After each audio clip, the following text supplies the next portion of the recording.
Dia adalah Saka. Part 1. Pesantren kakekku. Al, dengerin ya. Pokoknya, Saka itu adalah sosok yang sempurna buat kamu. Mama sama papa udah nyerah ngadepin ulah kamu yang makin menjadi-jadi. Anak cewek bukannya feminin, malah uraan kayak gini. Malu-maluin, dan seenaknya sendiri saja. Lihat nih ya, rambut udah dipotong pendek kayak cowok, baju awut-awutan, tindik di hidung. Astaga, mau jadi apa sih kamu ini? Kalau penampilanmu kayak gini, mana ada cowok yang suka sama kamu? Makanya deh, mending kamu setujuin aja perjodohan ini, mumpung ada yang mau sama kamu. Kata mama sambil mondar-mandir seraya mengacak-ngacak rambutnya. Sementara aku, sang anak gadis yang sedang diomeli, hanya berdiri membisu di pojokan kamar. Udah deh ma, stop. Jangan jodoh-jodohin aku kayak gini lagi. Pokoknya aku gak mau nikah, titik. Kataku sambil menutup kedua telingaku. Emang ya, ngomong sama kamu itu percuma. Udah deh, terserah kamu aja. Mama semakin kesal mendengar jawabanku dan melangkah keluar kamar sambil menoleh padaku yang masih tetap berdiri di pojokan kamar.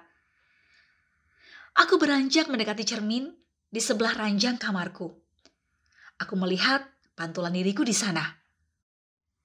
Kaos oblong dan celana jeans longgar yang kumal, tampilanku memang tomboy dan sangat jauh dari kesan feminin. Itulah yang melekat dalam diriku sejak kecil. Entah kenapa, aku benci menjadi wanita. Jadi memang dari kecil, aku sudah terbiasa berpenampilan serba maskulin. Gak pernah manjangin rambut, pakai baju cowok, dan cara berjalan pun sama persis seperti seorang cowok pada umumnya. Ya, namaku Alea Putri Wijaya. Umur 21 tahun. Aku anak tunggal, baru lulus dari perguruan tinggi dan sampai sekarang masih menganggur. Dengan nama belakang saja, semua sudah tahu kalau aku adalah anak dari Bapak Kusuma Wijaya, salah satu pengusaha properti yang sukses di kota ini. Keluargaku disegani dan dihormati karena background kakekku yang seorang pendiri salah satu pondok pesantren di Jawa Tengah. Memang, papaku adalah seorang anak kiai, tapi beliau bukan orang yang religius. Meskipun begitu, papa dan mamaku gak pernah lupa menjalankan sholat 5 waktu. Papa adalah satu-satunya anak kakek yang sama sekali tidak mengikuti jejak kakek. Sejak kecil, beliau lebih suka berbisnis daripada menjadi santri. Sehingga beliau paling beda sendiri daripada saudara-saudaranya yang lain. Dan tidak seperti anak-anak kiai yang lain, papa juga menikah dengan mamaku yang backgroundnya bukan anak pesantren, anak kiai atau sejenisnya. Sedangkan aku sendiri, meskipun aku cucu dari seorang yang terpandang dan disegani, tapi sikap dan penampilanku tidak mencerminkan seorang wanita yang solehah. Pergaulanku terlalu bebas dan urakan. Kebanyakan dari temanku ya juga adalah cowok. Aku suka pergi ke klub malam, merokok, mabuk-mabukan, dan aku pun juga udah biasa ikutan balap liar. Pulang ke rumah di pagi hari adalah hal yang sudah biasa bagiku. Karena papaku sering ada kerjaan di luar kota, jadi orang yang paling bawel adalah mamaku. Tiap pulang pagi, mamaku selalu ngomel-ngomel gak jelas. Tapi dasar aku gak pernah sama sekali mengubris kata-kata mamaku. Sampai lama-lama beliau angkat tangan juga. Dan sekarang, kedua orang tuaku sudah lepas tangan dan menyerah dengan sikapku yang gak pernah bisa berubah. Selain pergaulanku yang bebas, aku juga orang yang cuek dan gak pernah peduli dengan pandangan orang lain terhadapku. Pernah suatu kali aku diajak orang tuaku makan malam dengan salah satu kolega papaku yang konon katanya anaknya akan dijodohkan denganku. Tapi setelah ketemu, mereka tiba-tiba membatalkan perjodohan tersebut hanya karena melihat aku menaikkan satu kakiku ke atas kursi saat makan. Dan bersendawa dengan kerasnya di depan orang-orang yang saat itu masih asik menikmati makan malamnya. Dan pernah juga nih, waktu itu aku dijodohin dengan anak teman mamaku. Diundang pas acara ulang tahun anaknya, malah si anaknya ilfil dong lihat aku yang tiba-tiba datang dengan mengenakan kaos oblong dan celana hot pants, padahal mamaku dari awal sudah menyuruhku mengenakan dress. Karena lihat penampilanku yang uraan dan gak banget, akhirnya si teman mamaku membatalkan acara perjodohan itu.